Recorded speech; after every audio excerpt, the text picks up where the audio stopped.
మొన్న గౌరవ ముఖ్యమంత్రి వర్యులు నారా చంద్రబాబు నాయుడు గారు, గౌరవ విద్యాశాఖ మార్చులు లోకేష్ బాబు గారు ఇద్దరు మన జిల్లా పర్యటన చేశారు. ఆ జిల్లా పర్యటనలో మీ అందరికి కూడా తెలుసు, మెగా పేరెంట్స్ అండ్ టీచర్స్ డేగా మనకి డిసెంబర్ 5వ తేదీన మనం దాన్ని ప్రతి సంవత్సరం చేసుకుంటున్నాం. ఆ రోజు ఈ విద్యార్థులందరూ కూడా వాళ్ళ తల్లిదండ్రులను తీసుకొచ్చి ఇక్కడ ఉంచి వాళ్ళతో పాటు టీచర్స్ పేరెంట్స్ కూడా మాట్లాడుకొని పిల్లలు ఎలా చదువుతున్నారో టీచర్స్కి పేరెంట్స్కి టీచర్లు చెప్పటం, పిల్లలు ఏ విధంగా ఇంట్లో ఉంటున్నారు అనేది తల్లిదండ్రులు టీచర్స్ చెప్పడం, ఇలా ఒకరి మధ్య ఒకరికి సమన్వయం ఉంటుందని, ఆ సమన్వయం లోపం లేకుండా అందరూ కలిసి మాట్లాడుకొని పిల్లల బంగారు భవిష్యత్తు కోసం మనందరం కూడా కృషి చేయాలనే ఒక మంచి ఉద్దేశంతో తీసుకున్నటువంటి కార్యక్రమం అది. ఆ కార్యక్రమానికి పార్వతీపురం మన్యం జిల్లా పాలకొండ నియోజకవర్గం భామిని మండలంలో ఆ కార్యక్రమం ఏర్పాటు చేయడం జరిగింది. అయితే ఆ కార్యక్రమాన్ని ఒక స్కూల్లో ఏర్పాటు చేసుకోవటం మనం అందరికి కూడా తెలుసు. అయితే స్కూల్లో టీచర్స్, పేరెంట్స్, స్టూడెంట్స్ సీఎం గారు వస్తున్నారంటే ఏ విధంగా స్కూల్లో మీటింగ్ పెడతామా, లేకపోతే పక్కన టెంట్ల వేసి, నేను ఇప్పుడు ఒక స్కూల్కి వెళ్ళానంటే టెంట్ల వేసి పక్కన వేసి మీటింగ్ పెట్టాం కదా. గౌరవ 3 మాజీ ప్రజాప్రతినిధులు పుష్పశ్రీవాణి గారు, రాజన్న దొర గారు, కళావతి గారు ముగ్గురు కూర్చొని ఒక ప్రెస్ మీట్ ఇచ్చారు. ఏమిటంటే సినిమా సెట్టింగులతో మెగా పేరెంట్స్ డే మీటింగ్ పెట్టడం సిగ్గుచేటు అట. మీరు అలా మాట్లాడడం జిల్లా ప్రజలందరూ కూడా సిగ్గుచేటుగా ఫీల్ అవుతున్నారు. నిజంగా సినిమా సెట్టింగులతో ఒక మీటింగ్ పెట్టామట అంటే వాళ్ళ జ్ఞానం ఎంతవరకు ఉంది, వాళ్ళ పరిజ్ఞానం ఎంతవరకు ఉంది అనేది ఒకసారి ఆలోచించండి. ఇంతకు పూర్వం మీ ముఖ్యమంత్రి గారు వచ్చినప్పుడు చెట్లు కొట్టేయడం, పరదాలు వేసేయడం, బయటకు వచ్చిన వాళ్ళని అరెస్ట్ చేసేయడం, ఎవరిని బయటకు రానివ్వకపోవడం, స్కూళ్ళు సెలవులు ఇచ్చేయడం చేసి మీరు బయటకు వచ్చేవాళ్ళు. పూర్వకాలంలోనే రాజు వెడలే రవితేజమనగా పెద్ద పద్యం వస్తూ డప్పులు వచ్చేవి, మీకు గుర్తుంది అనుకోండి. రాజావారు వస్తున్నారు హో అని.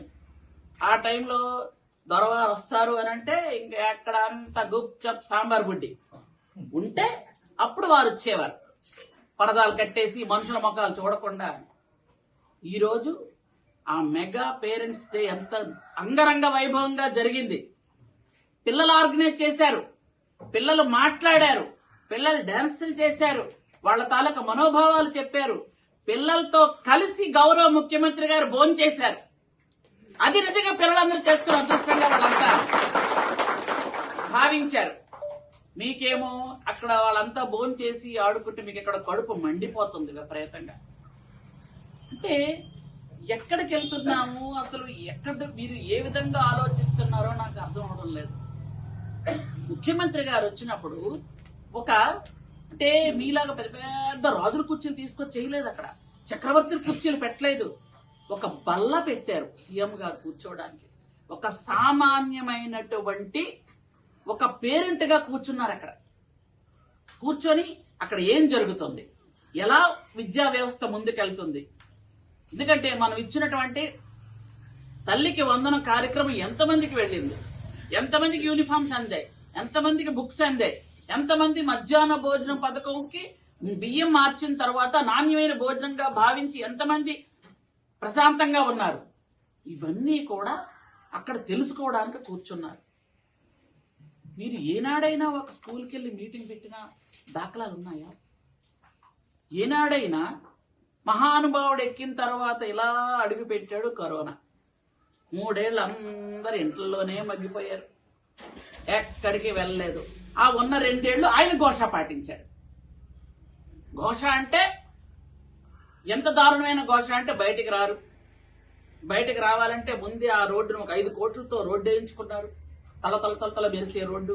అయినా ఆ రోడ్డు నుంచి రాలేదు.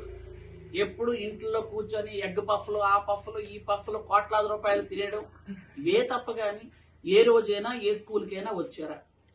ఇకపోతే ముగ్గురు మాజీలు కూడా ఒక మాట మాట్లాడారు, మంత్రి రాలేదు అని. వాళ్ళకి మరి ఎంత పని చేస్తుందో నాకు అర్థం అవటం లేదు. కానీ ఎవరి నియోజకవర్గంలో వాళ్ళు ప్రతిష్టాత్మకంగా ఈ ప్రోగ్రాం చేసుకోవాలి అని అనుకున్నాం కాబట్టి స్థానిక శాసనసభ్యులు మాత్రమే ఉండి, ఆ శాఖ మంత్రి ఉండి, మిగిలినందరూ ఎవరి నియోజకవర్గం వాళ్ళు చేసుకున్నారు. ఇంకేవేవో మాట్లాడారు. అన్ని మాట్లాడేదానికి సాక్షి పేపర్ అనుకుంటది, పాంప్లెట్, పేజీలు ఆరాలు తీసి రాయిస్తారు. మనకు అంత అవసరం కూడా లేదు. ఎందుకనంటే తర్వాత ఈవిడంటారు పచ్చకామర్లంట 150 మందికి ఒకేసారి వచ్చేయడం ప్రపంచంలో 150 మంది కాదు 250 అని మాట్లాడేశారు.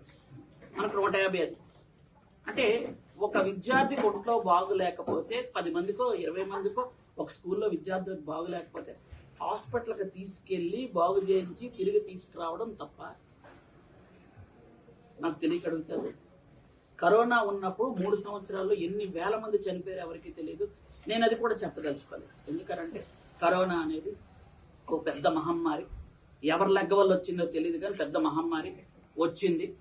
చాలా మంది చనిపోయారు. ప్రతి ఇంట్లో ఇంచుమించు అది ఆ బాధ అనుభవించాం. కాబట్టి నేను దాని గురించి పోదలుచుకోలేదు. 20, 21, 22 కరోనా వదిలేద్దాం. 23 బాగానే ఉంది కదా, అందరూ స్కూల్కి వెళ్ళారు కదా, అందరం బయట తిరిగాం కదా. 23వ సంవత్సరంలో 66 మంది పిల్లలు హాస్టల్స్ లో చనిపోయారు. ఎస్, లెక్క ఉంది నా దగ్గర. 66 మంది పిల్లలు చనిపోయారు. దీనికి ఏమంటారు మీరు? 66 మంది పిల్లలు చనిపోయారు.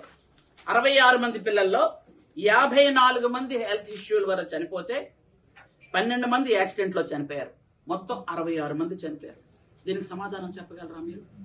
అంటే నిన్న ఆవిడ మాట్లాడుతూ అన్నది 29 మంది అన్నది. 29 మంది కాదు, 27 మంది ఈ సంవత్సరన్నర కాలంలో.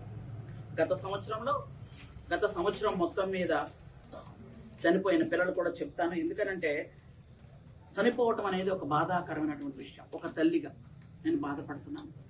చాలా మంది ఎందుకంటే అది జరగకుండా ఉండాల్సింది అని మేము బాధపడుతున్నాం.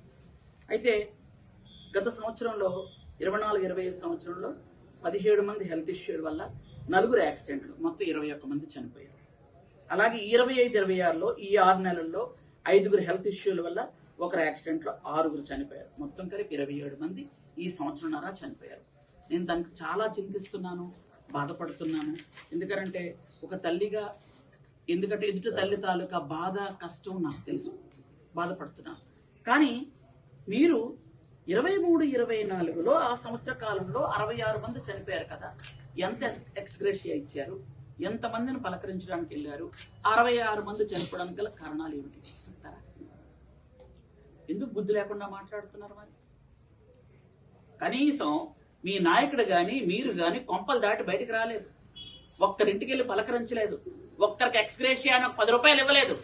ఈ రోజు మీకు డబ్బులు గుర్తొస్తున్నాయి, పలకరింపులు గుర్తొస్తున్నాయి. మేము వెళ్ళాం, పలకరించాం, మాట్లాడాం. వాళ్ళకి ఎక్స్గ్రేషియా ఏ విధంగా ఇవ్వాలా అని ముఖ్యమంత్రి గారు ఆలోచన కూడా చేస్తున్నారు. వాళ్ళకి ఏ విధంగా సాయం చేయగలుగుతామని, ఆ ఇంట్లో ఎవరికొకరికి ఉద్యోగం ఇవ్వాలని ఆలోచన కూడా చేస్తున్నాం మేము. ఆ ఇంట్లో ఒకరికి ఉద్యోగం ఇచ్చి వాళ్ళు ఆదుకోవాలని ఉద్దేశం.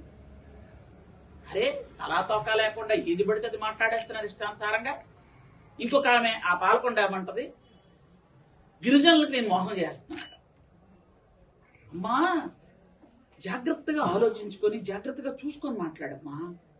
గిరిజనులకి నేను మంత్రి అయిన తర్వాతనే రోడ్లు వస్తున్నాయి. మేము వచ్చిన తర్వాతనే హాస్టల్స్ అన్నిటికీ కూడా ఆర్ఓ ప్లాంట్లు పెడుతున్నాం. మేము వచ్చిన తర్వాతే అన్ని హాస్టల్స్ కూడా నువ్వు అంటున్నావే, మీరు అంటున్నారే ఈ ప్లేట్లు గ్లాసులు మేము ఇచ్చామని. చూపించండి, రుజువు చూపించండి చూద్దాం. ఎందుకనంటే ఇంతకు పూర్వం మీరు ఏ శాఖలో అయితే ఏ కుర్చీల్లో కూర్చున్నారో, ఏ రూమ్ లో కూర్చున్నారో, ఏ శాఖ అధికారులు ఎవరో అక్కడే ఉన్నాను నేను కూడా. ఇప్పుడు అదే రూము, అదే ఆఫీసు, వాళ్ళే అధికారులు, గత 5 సంవత్సరాలు ఏమి ఇచ్చారంటే వాళ్ళు ఇచ్చిన పేపర్లు ఇవి, మీరేమి ఇచ్చారు అన్నది. 5 సంవత్సరాలు ఒక కంచం ఇవ్వలేదు, ఒక గ్లాస్ ఇవ్వలేదు, ఒక దుప్పట ఇవ్వలేదు. మీరు ఏం మాట్లాడుతున్నారు?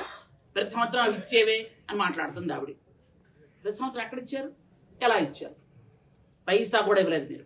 నేను ఆ విషయం ఖచ్చితంగా చెప్పగలను, ఎందుకనంటే ఆ విషయం కూడా వస్తాను. ఎందుకంటే మీరు ముగ్గురు గంటల తరబడి మాట్లాడారు, నాకు 15 నిమిషాలు చాలు. అయితే ప్లేట్లు అధికారం వచ్చిన తర్వాత ప్లేట్లు, గ్లాసులు 1,80,00,000 రూపాయలతో ట్రంక్ బాక్సులు ఇచ్చాం. 5,85,00,000తో స్టీల్ ప్లేట్లు, గ్లాసులు ఇచ్చాం. 6,60,00,000తో స్పోర్ట్స్ మెటీరియల్ ఇచ్చాం. 12,49,00,000తో స్టేషనరీ ఐటమ్స్ అంటే బుక్స్ వాళ్ళకి అవన్నీ కూడా ఇవ్వడం జరిగింది. దీంతో 1,42,000 మంది విద్యార్థులకి అన్ని రకాల సదుపాయాలు చేశాం. ఇలా గాలి కొదిలిలే 2,000 టాయిలెట్లు కూడా మనం ఇవ్వడం జరిగింది. తరువాత స్కూల్కు టీచర్స్ ఒక 5 తరగతులకి ఒక్కరినే ఉంచారు మీరు.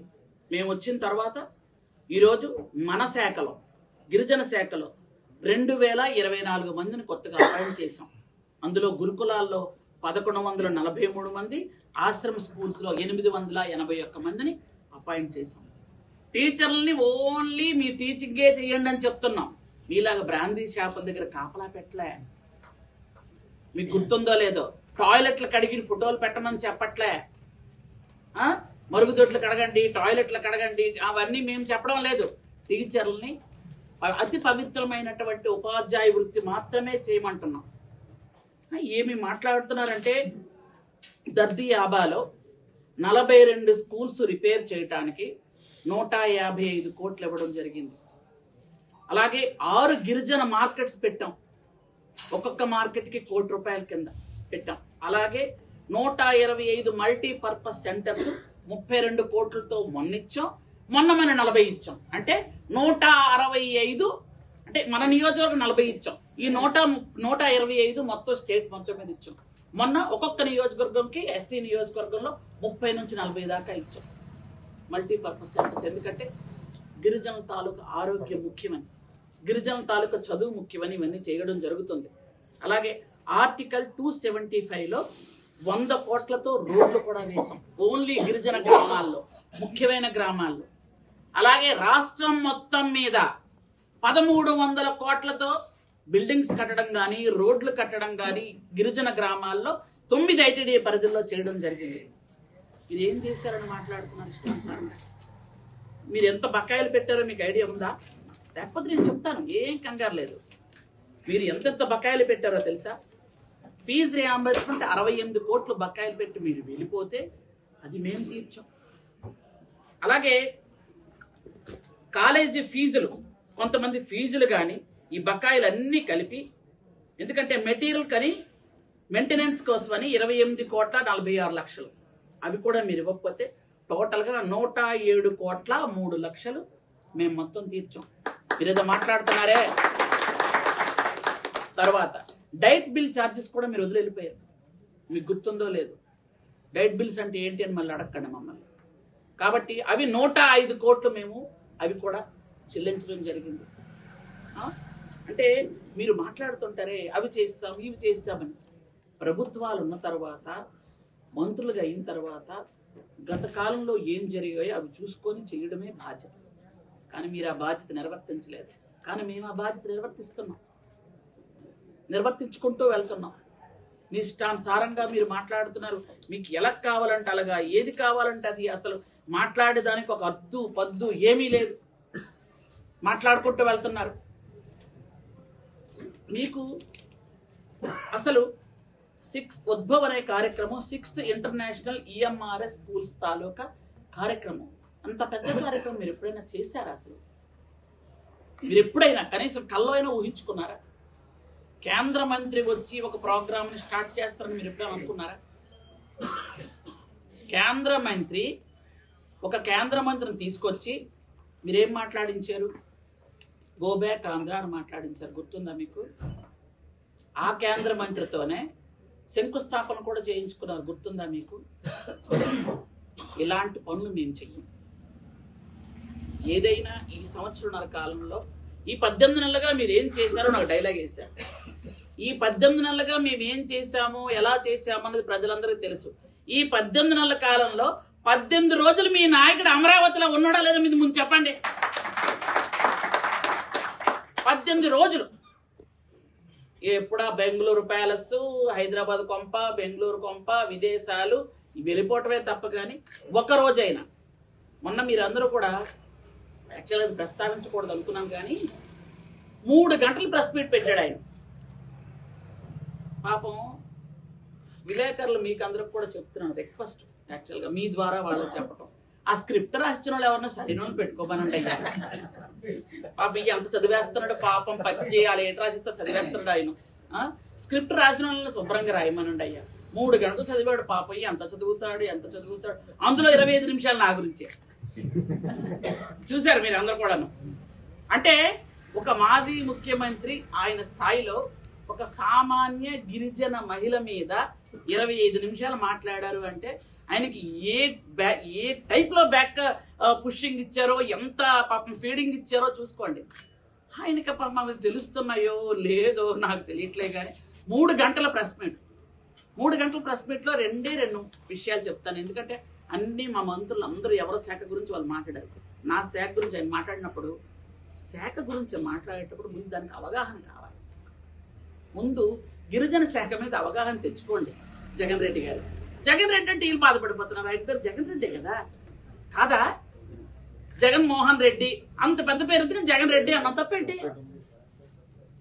నేనేమైనా అసభ్యకరంగా పిలిచానా, అవమానకరంగా పిలిచానా, లేకపోతే ఆయనలా గాడిద అన్నానా?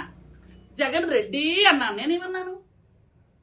ఇప్పుడు ఆయన మా చదువుతున్నప్పుడు ఈ శాఖ ఇది కరెక్టేనా, 5 సంవత్సరాలు ముఖ్యమంత్రి చేసిన వ్యక్తి ఈ శాఖ గురించి ఇలా ఉండొచ్చా ఉండకూడదా కూడా తెలుసుకుండా మాట్లాడితే నేను ఏం చెప్తాను? అయిపోయింది. ఆ తర్వాత నాకు ఎంతో అంటే బాధ అనిపించిన విషయం ఏంటంటే, తిరుమల తిరుపతి దేవస్థానం గురించి మాట్లాడేటప్పుడు ఎవరైనా ఒళ్ళు దగ్గర పెట్టుకొని మాట్లాడాలి. ఎవరవన తిరుమల తిరుపతి దేవస్థానం కలియుగ ప్రత్యక్ష దైవం. ఆ మహానుభావుడు తాలూకా చల్లని చూపుల వల్ల ఈరోజు అందరం కూడా మనం ప్రశాంతంగా బ్రతుకుతున్నాం. కాబట్టి కలియుగ ప్రత్యక్ష దైవం మీద కామెంట్ చేసేటప్పుడు 72,000 చిన్న దొంగతనం అంట. ఏంటి అసలు అది? అంటే ఇంతకు పూర్వం హిందువుల మనోభావాలు దెబ్బతీయాలని మీరు కల్తీ నెయ్యి చేశారు. కల్తీ నెయ్యితో దేవుడికి అపచారం చేశారు. మీకొచ్చిన కడుపు అంటే ఏంటి, మీకొచ్చిన జలసి ఏంటి నాకు అర్థం కావడం. మీకు ఆ విషయం తెలుసో లేదో, ఆ గిరిజన శాఖ మంత్రి, ఇక్కడ ఉన్నటువంటి గిరిజన శాఖ మంత్రి సంధ్యారాణి విజయవాడ ఒక ప్రతిష్టాత్మకమైన ప్రోగ్రామ్ కి ముఖ్యమంత్రి గారు వెళ్ళమని పంపించారు. మీకు తెలుసా ఆ విషయం? మీకు అట్లాంటి ప్రోగ్రామ్స్ అంటే తెలియదులే. ఎందుకనంటే గత కాలంలో మీరు స్పోర్ట్స్ చేశారు. ఎదురుగా ఉన్నటువంటి విలేకరులు చీచి అనేవాళ్ళు, అక్కడికి వచ్చినటువంటి పేరెంట్స్ చీచి అన్నారు. మొత్తం ఎక్కడైతే గిరిజన శాఖ మొత్తం అందరూ ప్యూన్ నుండి ప్రిన్సిపల్ సెక్రటరీ వరకు అందరూ చీచి, ఇలాంటి ప్రోగ్రామ్ ఇంకెప్పుడు వీళ్ళు చేయకూడదు అని, మీ ఆధ్వర్యంలో చేయకూడదు అన్నట్టు రాజేంద్ర పుష్పశ్రీవాణి మంత్రులుగా 2 మంత్రులుగా ఉండేటప్పుడు కొన్ని ప్రోగ్రామ్స్ చేస్తే చీచి అన్నారు. నిన్న మీరు చూడండి ఉద్భవ ప్రోగ్రాం. కంట్రీలో 405 EMRS స్కూల్స్ నుండి వచ్చారు, 22 రాష్ట్రాల నుంచి వచ్చారు, 1800 మంది పిల్లలు, టీచర్స్, అలాగే కొంతమంది పేరెంట్స్ అందరూ వస్తే దాదాపు 3000 మంది అక్కడ కూర్చుంటే కేఎల్ యూనివర్సిటీలో అంగరంగ వైభవంగా ప్రోగ్రాం 5వ తేదీన కేంద్ర మంత్రివర్యులు వచ్చారు. వస్తే కేంద్ర మంత్రివర్యులు నేను 3వ తేదీన ప్రోగ్రాం స్టార్ట్ చేసి 4వ తేదీ ఇక్కడికి నేను జిల్లా మీటింగ్ ఉంటే ఇక్కడికి వచ్చి 5వ తేదీ ఉదయం సాలూరులో మన సాలూరు స్కూల్లో గాడివీధి స్కూల్లో ప్రోగ్రాం చేసుకొని అక్కడ స్కూలు కాలేజు 2 కూడా మొత్తం జూనియర్ కాలేజ్ స్కూల్ పిల్లలు కూడా అక్కడికి వచ్చారు, పక్క స్కూల్ పిల్లలు కూడా. 2 ప్రోగ్రామ్స్ చూసుకొని నేను మధ్యాహ్నం ఫ్లైట్కి మళ్ళీ ఈవినింగ్ 4కి ముగింపు కార్యక్రమానికి వెళ్ళాను. పిల్లలంతా ఎంత హ్యాపీగా ఫీల్ అవుతారు మనల్ని చూస్తే. నాతో పాటు 2 మంత్రివర్యులు, బాలవీరాంజనేయులు గారు, కందులు దుర్గేష్ గారు, 2 మంత్రులు కూడా వచ్చారు ఆ పిల్లలు ఆశీర్వదించడానికి. ఆ ప్రోగ్రాంకి ఒక్క మాట పడకుండా అంగరంగ వైభవంగా, అంటే 35 కల్చరల్ ప్రోగ్రామ్స్ చేశాం. అంటే మన బిడ్డలు, గిరిజన బిడ్డలకి సహజంగా సిగ్గు, బిడియం, భయం, బెరుకు ఇవన్నీ ఉంటాయి. అట్లాంటివన్నీ దూరం చెయ్యాలి. 10 మందిలో వాళ్ళు తిరగాలి, 10 మంది తాలూకా సంస్కృతి సంప్రదాయాలు నేర్చుకోవాలి, వివిధ రాష్ట్రాల పిల్లలతో వాళ్ళంతా కలిసి ఫ్రెండ్స్ అవ్వాలి, వాళ్ళ తాలూకా ఆచార వ్యవహారాలు నేర్చుకోవాలి, మన ఆచార వ్యవహారాలు వాళ్ళకి తెలియాలి, మన ఫుడ్ ఎలా ఉంటుందో వాళ్ళకి తెలియాలి, మన అరకు కాఫీ వాళ్ళకి రుచి చూపించాలి. ఇవన్నీ కూడా అక్కడ మనం చూపించాం. అలాగే మన అరకు కాఫీని వాళ్ళంతా ఎంత మెచ్చుకున్నారు అని అంటే, నిజంగా ఇది గిరిజన ప్రాంతంలో ఉండడం మాకందరికీ గర్వకారణం అని మొత్తం కంట్రీ నుండి వచ్చినటువంటి ముయ్యమ్మాల స్కూల్ వాళ్ళందరూ అన్నారంటే అది మన ఎంత గొప్ప గర్వకారణం చూడండి. అలాగే అక్కడి నుంచి వచ్చినటువంటి వాళ్ళు, మన అరకు పిల్లలు 108 సార్లు యోగా చేసి ఆసనాలు వేసి yoga Guinness book of world రికార్డుకి వెళ్ళిందని మొత్తం మన ఆంధ్రప్రదేశ్ గిరిజన విద్యార్థులందరినీ 22 రాష్ట్రాల వాళ్ళు టీచర్స్ అందరూ మెచ్చుకోవడం నిజంగా మనకు అంత గర్వకారణం. అది అంత గర్వకారణంగా వాళ్ళంతా మాట్లాడి ఈరోజు ఈ ప్రోగ్రాం కూడా మీరు ఆతిథ్యం ఇచ్చి చేశారు అని వాళ్ళంతా అంత గర్వకారణంగా ఫీల్ అవుతుంటే ఇక్కడ వీళ్ళకి ఎస్టీటీ తన్నుకొచ్చేస్తుంది. కూర్చొని ప్రెస్ మీట్లు పెట్టేస్తున్నారు. ముఖ్యమంత్రి గారు వస్తే మంత్రి గారు ఎందుకు లేరు అని. మీ ముఖ్యమంత్రి గారులా మా ముఖ్యమంత్రి గారు దాక్కొని రానక్కర్లేరు. మమ్మల్ని పూర్తి స్వతంత్రులుగా మా ముఖ్యమంత్రి గారు ఉంచుతారు. మీ ముఖ్యమంత్రి వస్తే మీరు పక్కన కూర్చొని మీకు మైక్ కూడా ఇవ్వలేదు. మీకు ఆ విషయం గుర్తుందో లేదో. మీరు పక్కన కూర్చొని మీకు మైకులు కూడా ఉండవు. మేము ప్రతి 10 రోజులకి వారం రోజులకి మా ముఖ్యమంత్రి గారిని కలిసి కష్టకాలు మాట్లాడతాం. అది మా తాలూకా. కానీ మీరు ఏం మాట్లాడతారో మాట్లాడేస్తున్నారు. ఏమిటంటే విద్యా వ్యవస్థను భ్రష్టు పట్టించామట. విద్యా వ్యవస్థను మీరు భ్రష్టు పట్టించారా? మేమా? విద్యా వ్యవస్థను పూర్తిగా సమూలంగా నాశనం చేసి భ్రష్టు పట్టించేసి ఎంతమంది పిల్లలుంటే అంతమందికి అమ్మకు ఒడి ఇస్తామని చెప్పి ఒక్కరికిచ్చి తల్లులు మోసం చేసింది మీరు కాదా? నాడు నేడని చెప్పి అన్ని స్కూల్స్ కి 3 రంగులు వేయించుకోవడం తప్ప కనీసం బిల్లులు ఇవ్వకుండా వాళ్ళందరినీ ఏడిపించింది మీరు కాదా? 5 క్లాసులు ఉంటే ఒక్క టీచరే ఉండి ఆ ఒక్క టీచర్తో నడిపితే నడుపు పోతే పో అని వదిలేసింది మీరు కాదా? ఎందుకు మాట్లాడుతున్నారు అసలు మీరు? ఏదైనా అంటే ఒక విషయం తప్పు ఉందనుకోండి, మనం మాట్లాడడానికి కొంచెమైనా జంపుతాం, భయపడతాం. కానీ యథా రాజా తదా ప్రజ. వాళ్ళకి అది ఏదీ లేదు. బెరుపు, సిగ్గు, బిడియం, అయ్యయ్యో మన తప్పు జరిగిందని బాధ కూడా లేదు. అంటే తప్పు మన వైపు ఉన్నా చేయి మాదే పైని అనుకొని నోరుంది కదా ఈశ్వరుడు నోరిచ్చారని ఇష్టానుసారంగా మాట్లాడకూడదు. అందులో ఆ కురపామావిడికి కిందేటో మీదేటో తెలియదు, ఏడు మాట్లాడుతుందో మాట్లాడుతూనే ఉంటది ఆవిడ.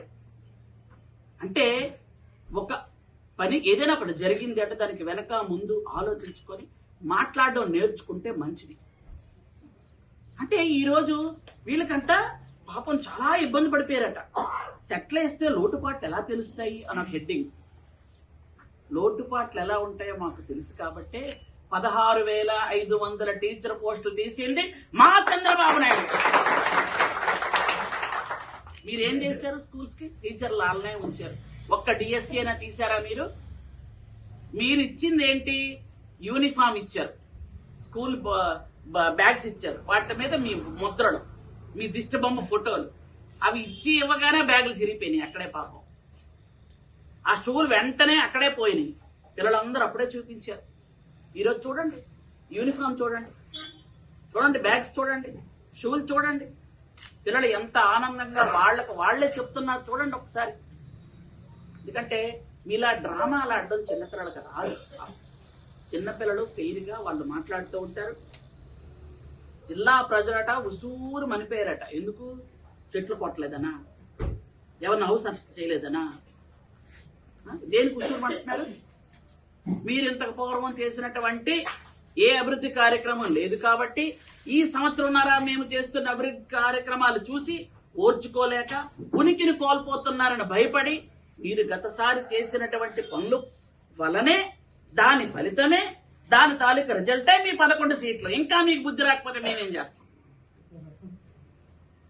164 సీట్లు మాకిచ్చి మమ్మల్ని ప్రజలు ఆశీర్వదించారు అంటే గత కాలంలో మీరు చేసినటువంటి ఆ పనికిమాలిన పనుల వల్లే. ఏమి మాట్లాడుతున్నారో ఇష్టానుసారంగా మాట్లాడతారు. అసలు మీరు ఏం చేశారో చెప్పండి అని అడుగుతున్నారు రాజేందర్ గారు. అసలు మీరేం చేశారో మీకు గుర్తుంటే మేమేం చేశామో అనేది ప్రజలందరికీ తెలుసు. మేమేం చేస్తున్నాము. హాస్పిటల్ మీరు పూర్తి చేశారా? ఎందుకు అబద్ధాలు ఆడుకుంటున్నారు?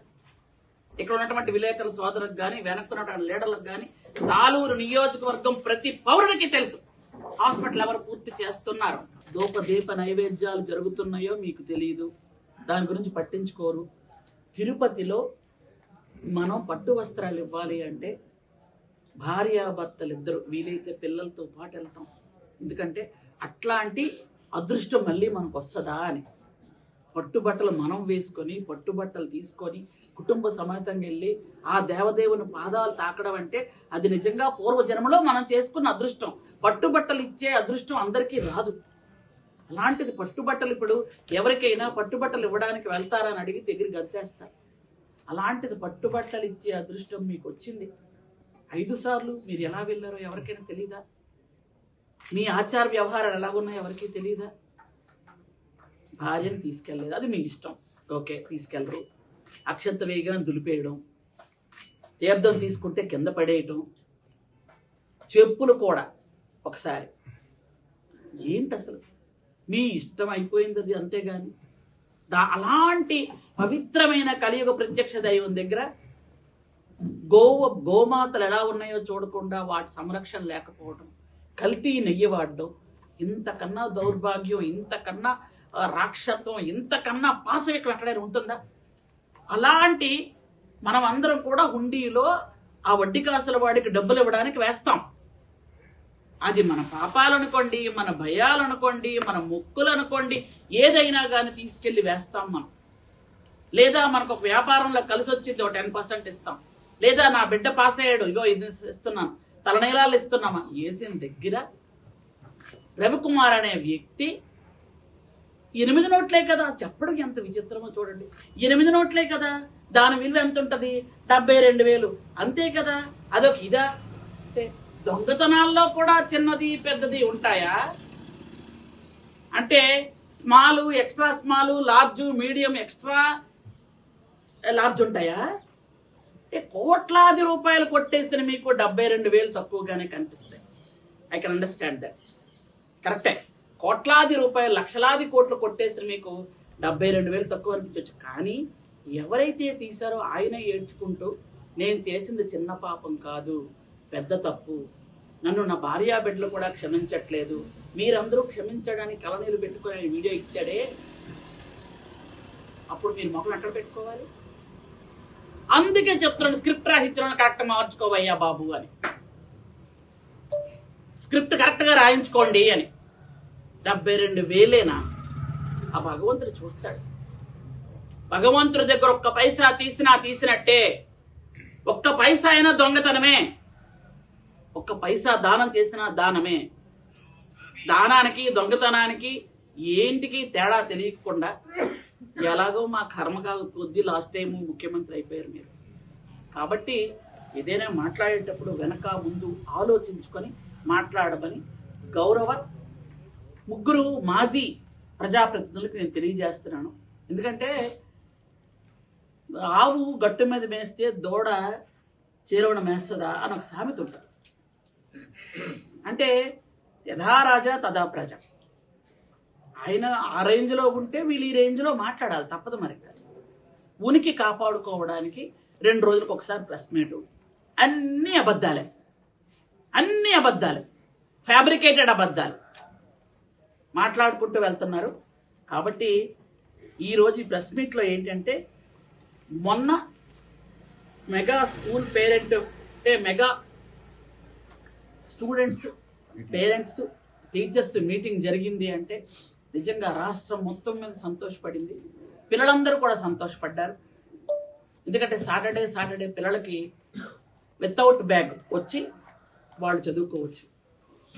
అలాగే మండే టు ఫ్రైడే వరకు అవసరమైన బుక్సే తెచ్చుకోవచ్చు.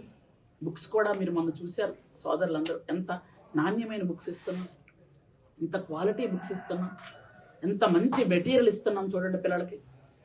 ఎందుకంటే గవర్నమెంట్ స్కూల్లో చదువుకున్న పిల్లలు ప్రైవేట్ స్కూల్లో చదువుకున్న పిల్లలకి ఎప్పుడు కూడా తక్కువగా ఉండకూడదు, తక్కువ కారాదు. ఎందుకు అని అంటే ప్రైవేట్ స్కూల్స్ కంటే గవర్నమెంట్ స్కూల్స్లో ఉన్న టీచర్లు well qualified, well educated teachers ఉంటారు. కాబట్టి గవర్నమెంట్ స్కూల్లో చదువుకోమని అందరినీ మనం రికమెండ్ చేస్తున్నాం కూడా. కాబట్టి దయచేసి మొన్న జరిగినటువంటి ఈ మీటింగ్ ఏదైతే పేరెంట్స్ అండ్ టీచర్స్ మీటింగ్ ముందు చాలా సక్సెస్ అయ్యింది. సక్సెస్ చేసినటువంటి ఆంధ్రప్రదేశ్ ప్రజలందరికీ, స్టూడెంట్స్కి, టీచర్లందరికీ కూడా నా హృదయపూర్వకమైనటువంటి ధన్యవాదాలు తెలియజేసుకుంటూ థ్యాంక్ యూ వెరీ మచ్. చరిత్ర సృష్టించినోడు ఇప్పుడు ఆ చరిత్రని తిరగరాయబోతున్నాడు. అబద్ధాల గోడల్ని బద్దలు కొట్టి నిజాలను రాగా మీ ముందుంచబోతున్నాడు. నిజమైన వార్తల కోసం వెంటనే డౌన్లోడ్ చేసుకోండి రా యాప్ని.